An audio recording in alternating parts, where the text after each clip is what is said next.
en Puerto Vallarta, pero esperemos que le vaya bien a Jaime Hernández y la verdad es que le mandamos un gran abrazo. No sé si va a haber hoy no apto para cínicos, pero al rato les confirmamos a ver si se nos envía un mensaje Jaime Hernández, aunque sea con una paloma mensajera, o por por telepatía que se comunique para saber si va a haber no apto para cínicos. Pero Norman, ¿cómo estás? Buenos días. Hola, ¿qué tal? ¿Cómo estás, Paco? Buenos días a la audiencia, buenos días al maestro Jaime Hernández, a los ausentes, al maestro Vicente Serrano. Vicente está bueno, es muy temprano todavía, pero al rato, por eso no está aquí, va a realizar un par de entrevistas que veremos en la semana y va a regresar a que es su espacio. Bueno, ya en realidad ya no los apropiamos, Norman, es el espacio Pues sí, nuestro, así que sí, sí. Norman, hay muchos asuntos, pero uh, ya empezaron las sesiones públicas de la nueva Suprema Corte de Justicia de la Nación. Yo les platicaba que hay una serie de retos, una serie de temas pendientes, delicados, pero que sí, yo les pasaba un poco de la sesión pública, primera sesión pública del nuevo poder, de la nueva Suprema Corte de Justicia de la Nación. Y yo les digo, nunca habíamos visto eso. Si algo había secretivo en este país, era la Suprema Corte de Justicia de la Nación. Hoy la vamos a tener ya desaparecidas la primera y la segunda sala, vamos a tener el pleno. Yo les decía, seguramente van a tener algunos, van a tener algunas sesiones en privado, como debe ser, pero va a haber para los asuntos delicados sesiones públicas. Así que, ¿qué debemos esperar? ¿Cuáles son los retos, Norman, de esta nueva Suprema Corte, tomando en cuenta todo lo que tuvimos históricamente? Bueno, hay muchos y variados, porque hay no solo retos, hay pendientes. Y dentro de esos pendientes, por supuesto que se encuentran todas las resoluciones con respecto a amparos concedidos, a sentencias inclusive que haya en contra de Ricardo Salinas Pliego, bueno, cuya importancia radica en la cantidad de dinero que debe al erario, que debe al pueblo de México, ¿no? Estamos hablando de 74,000 millones de pesos, que representa un porcentaje importante de su fortuna disminuida. Pero hay muchas cosas, y yo diría que más allá del propio, de la propia Suprema Corte de Justicia y por supuesto la difusión que se está dando para que el pleno sea, no solo que sea conocido por la gente, sino que también para que la gente nos podamos hacer una idea de los criterios, de las inteligencias, de las capacidades de cada uno de ellos en sus reflexiones sobre temas específicos, ¿no? Creo que es importante, como es importante que ya empecemos a conocer el Tribunal de Justicia, porque el Tribunal de Justicia también tiene muchísimos pendientes, y entre otros la imposición, por supuesto, de la investigación de todos los patrimonios de los juzgadores, que estoy seguro que son muchos. Estamos hablando de todos los jueces y magistrados, tienen que revisar, y así lo propuso, así lo ofertó el Tribunal de Justicia, cuando dice que lo primero que van a hacer es revisar cuál es el estatus económico, cómo son los patrimonios de los juzgadores del pasado. Así que, bueno, muchos de ellos van a seguir adelante todavía, la mitad, acuérdense que son votados hasta 2030, su sustitución. Así que yo creo que son muchísimas cosas que tiene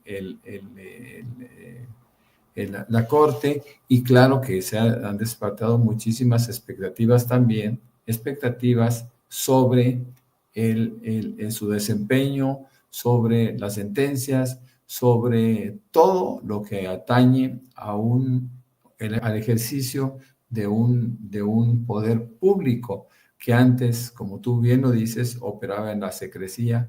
Y claro que nosotros tenemos que pensar con optimismo de que la justicia no solo va a ser justa, también va a ser expedita. Tienen muy poco tiempo para tantos casos. Acuérdense que ya no van a trabajar con las salas, la sala 1, la sala 2, donde se enviaban temas con ministros a modo, como lo hacía la expresidenta de la Corte, Norma Piña, y al desaparecer, por supuesto, estas salas, ahora tendremos, miren nada más, toda una rockstar, la elegida por Peña Nieto. Y bueno, pues ahora tenemos la posibilidad de conocerlos, insisto, es prudente que lo veamos conociendo poco a poco a cada uno, sus reacciones, sus actitudes, sus compromisos, sobre todo, que tienen con quien los eligió, con el pueblo. Sí, sí, la verdad es que la Corte Nueva tiene un compromiso. Yo les platicaba de algunos retos que tiene la Suprema Corte, la justicia itinerante, llevar a las universidades, allá donde estudian derecho, pero lo mismo también a las comunidades marginadas, a lenguas indígenas, sistemas braille. Cuando hablamos de ser incluyente, mucha gente piensa que es nada más homologar el lenguaje o aceptar el lenguaje de los jóvenes, pero no, la verdad es que para ser incluyente hay que tener las lenguas indígenas, el sistema Braille, formatos auditivos, hay que ver qué van a hacer con la inteligencia artificial, la justicia incluyente, garantizar intérpretes para personas indígenas y con discapacidad, priorizar la protección a grupos vulnerables en resoluciones judiciales, hay que ver cómo se van a resolver, por ejemplo, los conflictos entre Salinas Pliego y la Suprema Corte, porque este es el primero, es el más mediático o es el mediático, pero seguramente ahí en los rezagos hay un rezago como de 1,500 asuntos, temas o resoluciones que tienen ahí. Seguramente vamos a ver conflictos con otros magnates o algunos emprendedores de dinero. Vamos a ver qué estrategias van a seguir, vamos a ver qué van a hacer, que nos diga algo sobre el trabajo que va a ser la nueva Suprema Corte de Justicia de la Nación. Así que hay un reto y como dice Norman, un reto y hay asuntos pendientes que nos van a dictar el camino o la línea que va a seguir la nueva Suprema Corte de Justicia de la Nación, pero eso incluye también nuevos magistrados, nuevos jueces, por lo menos la mitad. Así que es un trabajo enorme al margen de lo que hagan los ministerios públicos y la reforma que se requiera también en las fiscalías generales, la de la República, las de los estados, pero la nueva Suprema Corte nos va a marcar el camino para hacia dónde vamos. Y lo último, para cerrar este tema, es el plan C. Es lo que le pedíamos al presidente y lo que propuso el presidente en su momento, el presidente Andrés Manuel López Obrador, el plan C. Este es el plan C. Ya está hecho realidad. Ahora tenemos que exigir que se cumpla bien y tenemos que mantenerlos bajo vigilancia. Recuerden, los temas no se acaban con que digamos votamos y ganamos. No, tenemos que darle seguimiento. Tenemos que saber qué están haciendo, cómo van a trabajar. Nuestra participación no es ir a votar y ya, es darle seguimiento para saber o para entender que cumplan con lo que pedimos, con lo que pedía la sociedad en general, pero tenemos otros temas, hay que aprovechar, hay que explotar a Norman un rato, que además yo siempre le voy a agradecer a Norman, ustedes saben que además en la noche estamos de 7 a 9 con Norman Perr, y con Jaime Hernández, más allá de que ande en la vagancia, el querido Jaime, pero Norman, Alito fue es la nueva fuente de Fox News. La nueva fuente fue a advertir que ya vivimos en una dictadura terrorista y comunista. Fue con Yuli Banderas, que es la fuente que ha agarrado como fuente a Lili Telles. Ahora tiene a Lilo Telles, a Lilo Moreno, como fuente de noticiosa. Qué terror, ¿no, Norman? Que este par de personajes sirva como fuente informativa. Es una locura, ¿no, Norman? Fíjate que a mí me llama la atención, estoy viendo la foto de Alito Moreno, me llama la atención y yo creo que es y voy a ser bastante superficial, pero su gesto, su cara, su estructura, Hay muchos memes con respecto a las cirugías o al Botox, al uso del Botox que hace este hombre, pero me llama mucho la atención efectivamente cómo se va pareciendo a personajes que abusaron de la cirugía, ¿no? Esto es un tema, vamos, es un comentario muy superfluo de mi parte, pero los políticos son criticables desde cualquier punto de vista. No podemos pasar por alto cosas que la gente, que todo el pueblo comenta y que nosotros nos abstraemos por razones de decoro, ¿no? Bueno, para empezar, Alito Moreno tiene la credibilidad que tiene Ricardo Anaya, que tiene Lili Telles, o sea, nada.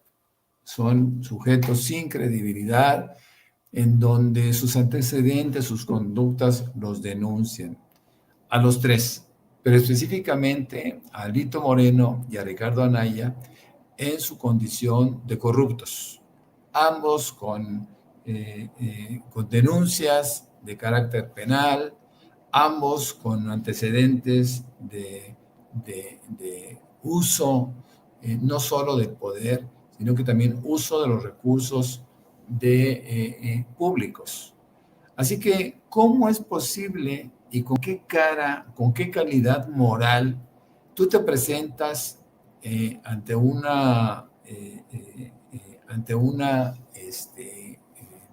público estadounidense, por muy conservador que este sea, en virtud del perfil de Fox? Ellos saben perfectamente bien qué es lo que hicieron estos en su vida, ¿no? ¿Cómo llegan a este programa de televisión a mostrar un panorama sombrío, un panorama falso, un panorama absolutamente irreal, no solo de la presidenta, no solo del gobierno, sino del país? Entonces, estos pues, son traidores a la patria. A mí me parece que no han sido capaces de encontrar técnicamente la aplicación de nuestra Constitución con respecto a estos sujetos, por un lado. Y por otro lado, también creo que hay cierto desdén por llevarlos a la justicia por parte no del gobierno, que no tiene esa función, sino de la Fiscalía General de la República y sobre todo de los partidos que tienen que dejar de ser un club de Toby o un club político, o como se decía antes, una clase política para reconocer que entre ellos mismos hay delincuentes. Y esos delincuentes hay que acusarlos, hay que denunciarlos y hay que llevarlos ante la justicia. Quiero insistir en esto. Ricardo Monreal nos hace sentir que hay una clase política cuando él tiene una interrelación extraordinaria con todos los legisladores de todos los partidos. Vimos la designación de Kenia López Rabadán, en donde sabemos ahora que Morena podría haber elegido a cualquier legislador del PAN. Sin embargo, decidió aceptar la sugerencia del partido, de este partido de oposición, e imponer a López Rabadán. ¿Eso qué significa? Eso significa un grado de complicidad también de Morena a través de Ricardo Monreal, que está haciendo o está tratando de mantener una relación extraordinaria con todos los partidos para que él y su familia puedan seguir trabajando, entre comillas, en el ámbito político, por lo menos en Zacatecas. Así que también pienso que Alito Moreno, y lo reitero, no tiene la estatura, no tiene la calidad moral que se requiere para poder expresarse en cualquier sentido, pero más aún sobre el gobierno de México, sobre la presidenta, sobre el expresidente, en fin, sobre personajes que merecen respeto y que merecen inclusive su propio reconocimiento, pero este sujeto no es capaz de reconocer a nadie, ni siquiera a los que le rodean, porque pronto los va a seguir traicionando. Entonces él hace cambios dentro del partido, dentro del PRI, sustituye a quienes en ese momento no le rinden pleitesía y termina por ser un dictador absoluto. Yo quiero insistir que la ley, que el INE, que el Tribunal Electoral del Poder Judicial de la Federación debió de haber puesto un freno a estas ambiciones de perpetuarse en el poder, en un poder político donde la reelección no debía haber estado considerada. Me parece que Alito Moreno ha tenido un crecimiento inédito, indeseado y una participación que no le corresponde. Alito Moreno es un individuo perfectamente bien identificado con problemas de alteración de carácter mental, como el caso de Lili Telles y Ricardo Anaya Cortés, mi querido Paco. Y déjenme, para cerrar ese tema, sí, Alito, yo les platicaba, tiene una mansión de 300 millones de pesos, pero recuerden, hace unos meses, ¿cuándo fue? Más o menos me acuerdo, enero, febrero, marzo, abril, mayo, junio, en julio de 2024 se hizo público que tiene un terreno de playa de 305,000 metros cuadrados, que compró a 33 centavos el metro cuadrado. ¿A dónde se encuentra eso? Pues solamente a través de una tranza, de una tranza, de una cochupo, de un soborno, un terreno de 305,000 metros cuadrados en la zona costera de Champotón, que es el municipio aledaño a la capital de Campeche. Lo compró a 33 centavos el metro cuadrado, se consiguió un permiso, ese pequeño terreno, 305,000 metros, a precios reales, cuando lo compró, debía valer 450 millones de pesos. Seguramente eso pagó, o sea, eso se robó. 450 millones de pesos. Y luego se consiguió un permiso para en 10,000 metros de esa zona de playa, instalar palapas, a restaurantes. Sí, tiene su propio proyecto. Y 4 días después de haber recibido la constancia de mayoría como gobernador electo de Campeche, escrituró esta propiedad de 305,000 metros cuadrados. Así que, y tiene un título de concesión de Semarnat que le dio más o menos por las fechas, supongo, 2015-2016, el gobierno de Enrique Peña Nieto, que prácticamente fue el que lo catapultó, e incluso lo apoyó para llegar a la dirigencia nacional del PRI. Así que y su uso de 10,000 metros cuadrados para colocar palapas, y otras, y negocios como restaurantes, es por 15 años. Por 15 años, así que ya sabemos de dónde son sus negocios. Y esa propiedad, yo les decía, y lo he dicho varias veces, involucró a su mamá porque lo puso a nombre de su mamá. Y seguramente hay documentos secretos que le pertenecen a él.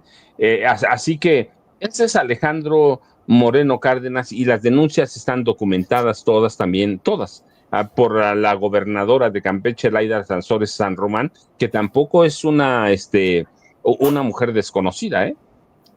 Es hija de un político de peso en el Partido Revolucionario Institucional. Así que Alito se topó con la horma, como dicen en mi pueblo, la horma de su zapato. Pero bueno, tenemos otras noticias también. No, antes de que me vaya, déjame decirle, porque lo escuché de Jaime Hernández. Puedo hablar mal de él porque no está, pero lo escuché de Jaime Hernández ahora que dijo Norman sobre el Botox de Alito Moreno. En algún no apto para cínicos, Jaime estaba hablando y de pronto dijo, parece que vi a Lin May y era a Alito Moreno Cárdenas. Y sí tiene cuando se pone Botox en exageración, se parece a aquella actriz, ¿se acuerdan? Vedette del cine de encueratrices, como lo llevaban, o cine de desnudos en México, de cine de cabaret. Se parece a Lin May cada día. Y cómo se le fue transformando el rostro. Así que eso lo escuché de Jaime Hernández, pero Déjenme decirle lo que dicen, por ejemplo, Alito Moreno, el gran cínico, hijo de ya saben quién, eh, quejándose de una dictadura y una mujer que le grita, ¿dónde están los 43 desaparecidos en el sexenio de Peña Nieto? Y salió huyendo el Lord Botox, así lo conocen, pero sí, Alito Moreno es un cínico, es desvergonzado, pero además es cobarde. Pero antes, perdón, cambiando de tema, Norman, ayer la nueva presidenta de la mesa directiva del Senado, que tú conoces muy bien, Laura Itzel Castillo, dio una serie de informaciones para acabar con el para acabar con el turismo legislativo y tomar una serie de medidas de austeridad. Pero creo que teníamos un video, ¿no, Ceci? Sí, ¿verdad? Si no estoy mal, tenemos un video de Laura Itzel Castillo, que Norman la conoce muy bien, la identifica, incluso tuvo amistad con uno de sus hermanos. Así que, por favor, Ceci, tenemos el video. ¿Qué número es? La verdad es que les confieso, Ceci nos entrega una lista. Es el 7, Ceci. Ceci nos entrega una lista con el número de video, pero veo la lista y le apunto, les voy a decir, apunto en mis hojas, pero la verdad es que luego se me olvida que tengo mis apuntes aquí al lado y ya me sigo, pero recuerdo que tenemos un video. El número 7, Ceci, por favor. Cero viajes, que es lo que se está considerando como parte fundamental de que se acaba lo que se ha denominado turismo parlamentario, que podemos decir que en muchos casos obviamente no es turismo, sino que se están haciendo cuestiones evidentemente de un trabajo por la relación que debe de tener el Senado de la República en el exterior. Pero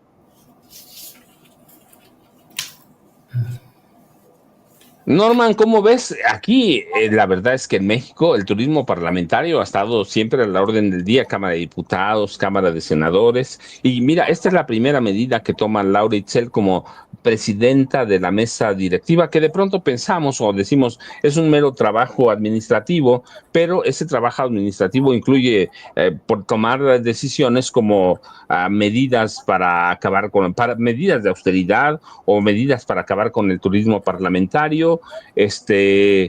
¿Cómo ves estas medidas, Norman?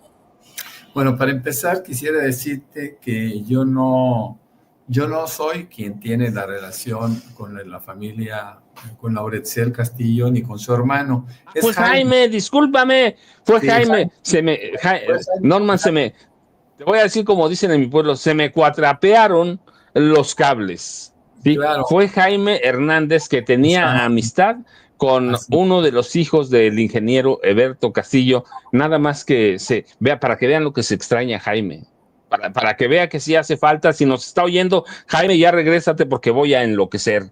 Así que, Norman, una disculpa, fue Jaime, tienes tu razón. Fíjate que sí, quien yo conocí y tuve la fortuna de estar en varias ocasiones platicando con él, porque él era el presidente del partido donde yo participaba. Era el presidente del Partido Mexicano de los Trabajadores, el PMT, y yo era simplemente miembro de un pequeño comité de base. Bueno, fui miembro de varios comités de base, básicamente en la Universidad Autónoma Metropolitana, en las unidades Azcapotzalco y Xochimilco. Por eso lo conocí bien, lo admiro su recuerdo, admiro su historia, admiro sus conductas. Admiro muchísimas cosas de el ingeniero Eberto Castillo, que para muchos de nosotros fue un ejemplo a seguir dentro del ámbito político, al margen de deshonestidades, de ambiciones absurdas, de ambiciones de carácter material que fueran dentro de la política. Decía, y lo decía muy bien, el expresidente ya fallecido de Uruguay, Pepe Mujica, que si usted lo que busca es dinero, es plata, acuérdense que así le llaman en algunos países de América del Sur, no se meta a la política, ¿no? Métase a un negocio de carácter privado, porque en la política no debe de encontrar dinero, no debe de enriquecerse nunca. Bueno, hablando de, comentando lo de Lauretzel Castillo, A mí me parece que es una actitud pragmática. Hay personajes públicos que no admiten la austeridad, que dicen, yo no soy austero, yo no soy austera, yo quiero disfrutar lo que nunca tuve y ahora lo quiero hacer a través de la política, que realmente es a través del pueblo de México, porque cualquier ejercer el turismo de carácter parlamentario, es decir, aprovechar los viajes que por necesidades de representación de nuestro país, del legislativo, pues los legisladores y algunos funcionarios públicos, algunos funcionarios como que son miembros del Poder Ejecutivo, han aprovechado pues para conocer zonas, participan en un evento de 3, 4 horas y 3 o 4 días la pasan turisteando, ¿no? Bueno, eso no solo es un exceso, eso es traición también, ¿no? Eso es traición a los principios, especialmente a los principios que deben de regir en un movimiento como el nuestro, en un movimiento como es la Cuarta Transformación, que entre otros logros, y yo diría que el más importante, fue justamente lograr la revolución de las conciencias. El expresidente Andrés López Obrador nos dio antecedentes, nos sembró la semilla para que nosotros podamos ir entendiendo de qué van las cosas, ¿no? De qué es la austeridad, de qué es la necesidad de comportarnos, y aquí me refiero concretamente a quienes trabajan para el gobierno, en la justa medianía que muchos no aceptan, ¿no? Sí, yo estoy de acuerdo contigo, Norman. La verdad es que muchas veces los legisladores aprovechan, en este caso los legisladores aprovechan su cargo para hacer ese tipo de turismo.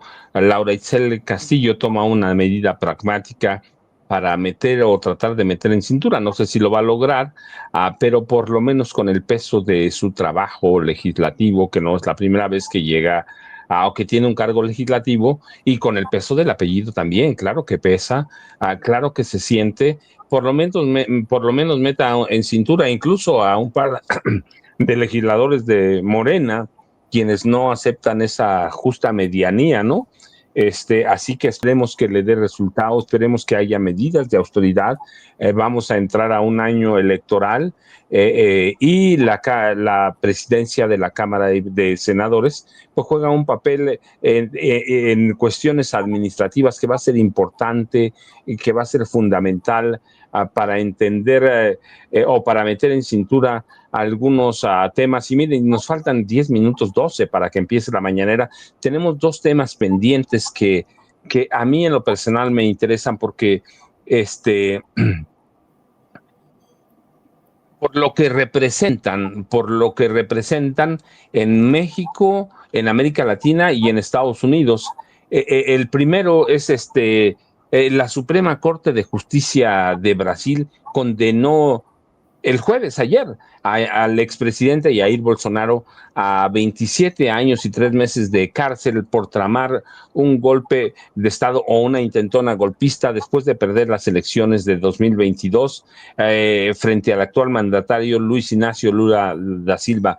Bolsonaro y otros 7 procesados fueron condenados por delitos contra la democracia, entre ellos intento de abolición del Estado democrático, el Estado de Derecho, golpe al Estado, organización criminal, deterioro de patrimonio protegido y daño calificado. En el caso de Jair Bolsonaro, un personaje de extrema derecha protegido por Donald Trump, el juez relator aplicó el agravante de liderazgo al señalar que la fiscalía lo identificó como jefe de la organización criminal que conspiró para impedir la toma de posesión de Luis Ignacio Lula da Silva después de la victoria en las elecciones presidenciales de 2022. Ayer mismo Estados Unidos envió una serie de amenazas, una a través del secretario de Estado, otra a través de uno de sus voceros, que van a tomar medidas arancelarias, pero pueden llegar a medidas militares si no liberan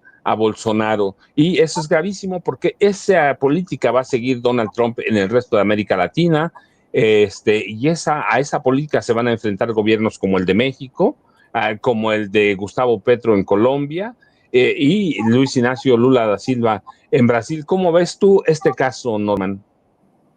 Bueno, anoche comparábamos o hablábamos de la semana negra que estaba viviendo la derecha internacional, tanto con Bolsonaro como con Charlie Kirk y, por supuesto, también con Milei. Hablábamos de que Bolsonaro con esta sentencia de 27 años, 3 meses, pues realmente es una sanción para toda una actitud de la derecha internacional.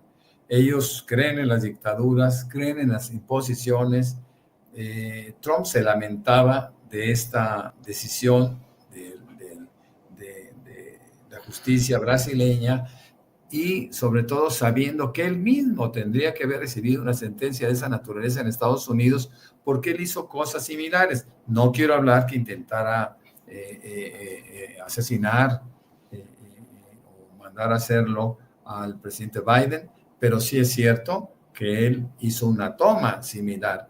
Así que bueno, pues parece que la aplicación de la justicia en Brasil y en Estados Unidos es absolutamente discrecional, lo hacen como quieren, pero siguen viviendo, la derecha internacional sigue viviendo con este juicio a Bolsonaro y sentencia a Bolsonaro, sigue viviendo una muy mala semana. Si recordamos que Javier Milei pierde su partido las elecciones bonaerenses, en donde participa el 40% del electorado argentino, y por supuesto que esto es un golpe fuerte a las expectativas de prolongar su mandato Javier Milei, toda vez que en octubre, y hay este antecedente en contra, en octubre se dan las elecciones nacionales y probablemente en algunos casos aseguran que el partido de Javier Milei difícilmente va a poder superar a quienes representan al peronismo actual. No podemos olvidar tampoco el caso de Charlie Kirk, que ayer dimos cuenta del asesinato terrible del cual fue objeto por parte de un blanco. Y digo blanco porque ayer lo comentábamos también. Charlie Kirk decía que él odiaba a todos, menos a los blancos. Bueno, pues lamentablemente para él es un blanco quien lo asesina, ¿no? Por las fotografías que ya se han estado circulando, sabemos que hay una recompensa por $100,000 para quien hable o dé alguna información sobre el asesino. Sabemos que el asesino fue un hombre muy joven, ellos lo dicen, de edad universitaria. ¿Por qué? Porque se camuflajeó fácilmente con los estudiantes, subió a un tejado, arma su rifle, desde ahí mata a Kirk, sale hacia el monte, deja su arma, pero también deja huellas tanto de la palma de su mano y como de su antebrazo.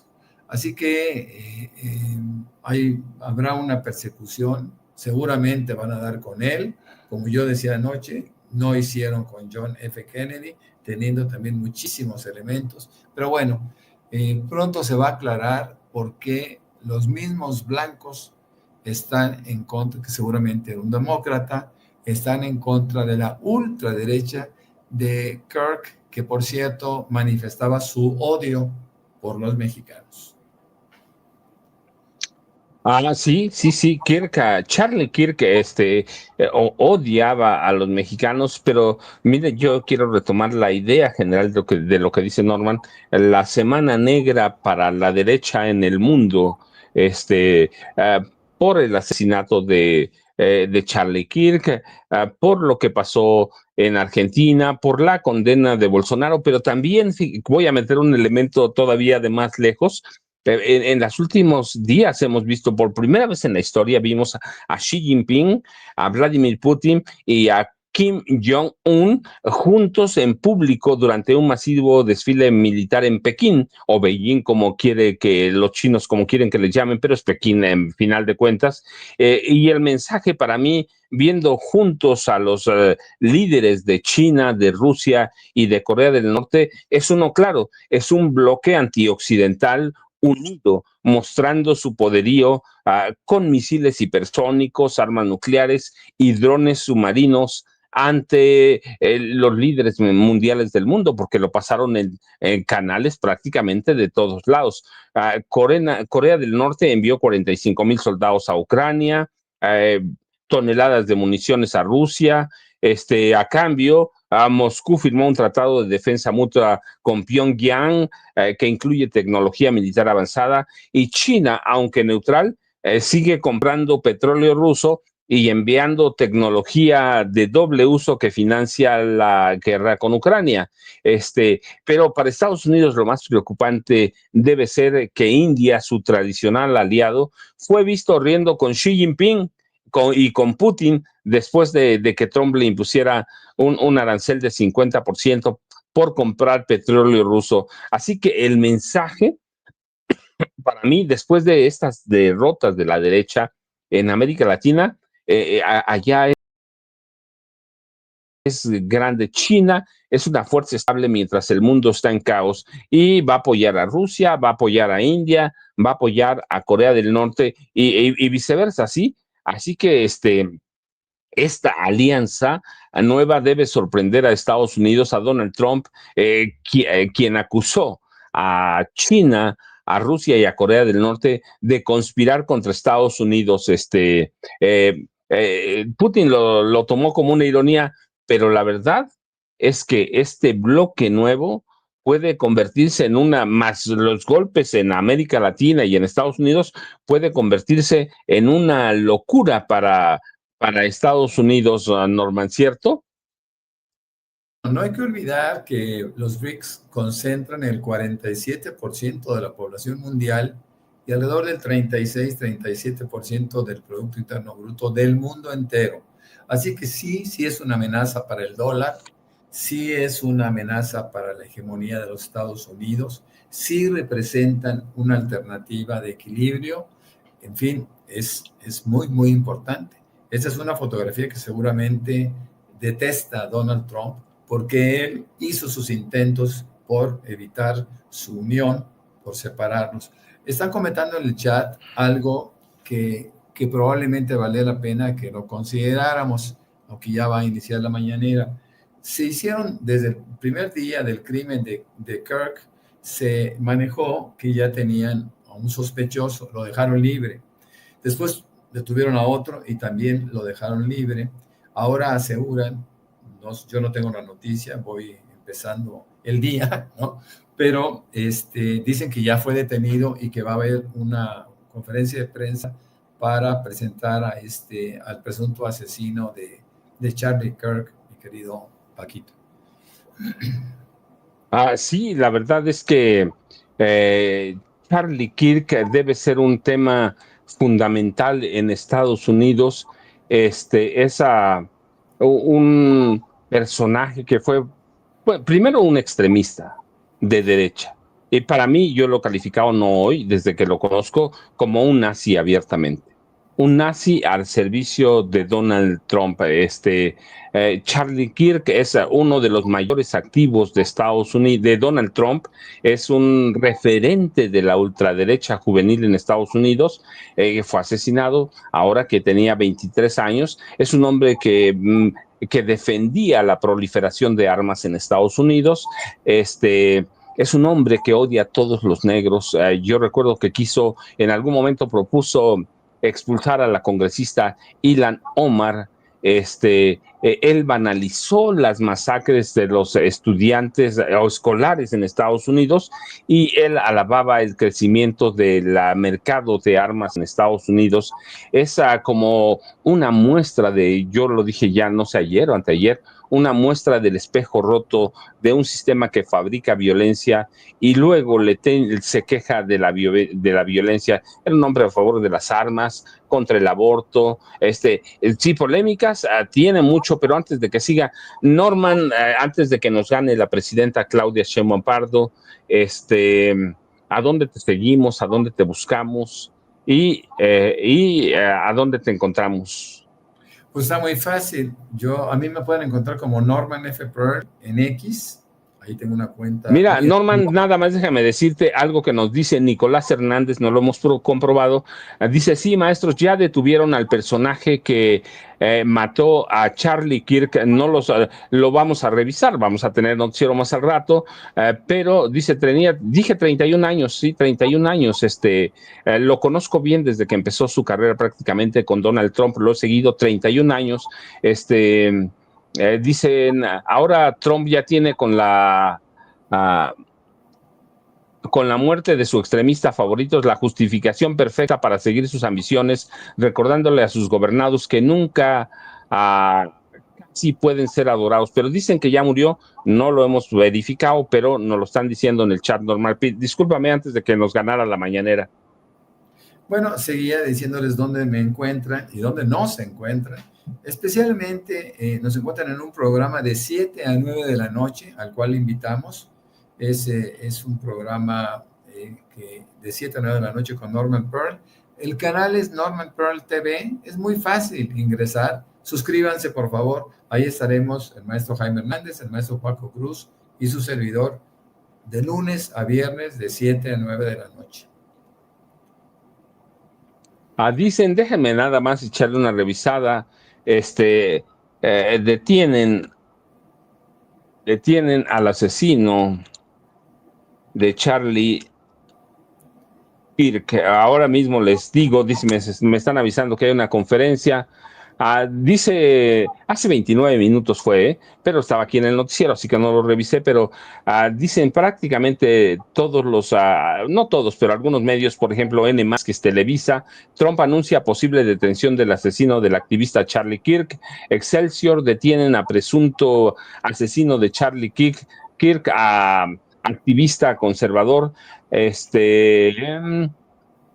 Trump, el Universal, Trump asegura que fue detenido el supuesto asesino de Charlie Kirk, así que esas son las noticias que hay a partir de la noticia empezó a circular primero en el Universal, debo decir, hace 54 minutos, cuando estábamos en el noticiero, Excelsior hace 49 minutos y N+ o Televisa hace 57 minutos, pero sé que Norman, hay que ir a tomar un cafecito.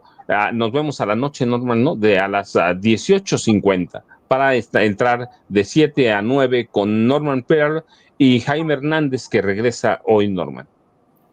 Muy bien, pues un saludo a toda la audiencia, un saludo a ti, Paco, a Vicente, al mismo Jaime Hernández, a doña Ceci y a todas las personas, a todo el chat que nos hacen en favor de ver aquí en Sin Censura, uno de los grandes, sino que el más grande programa por YouTube. Buenos días. Norman, muchas gracias. Nos vemos al rato. Yo me quedo 2 minutos con ustedes. Bueno.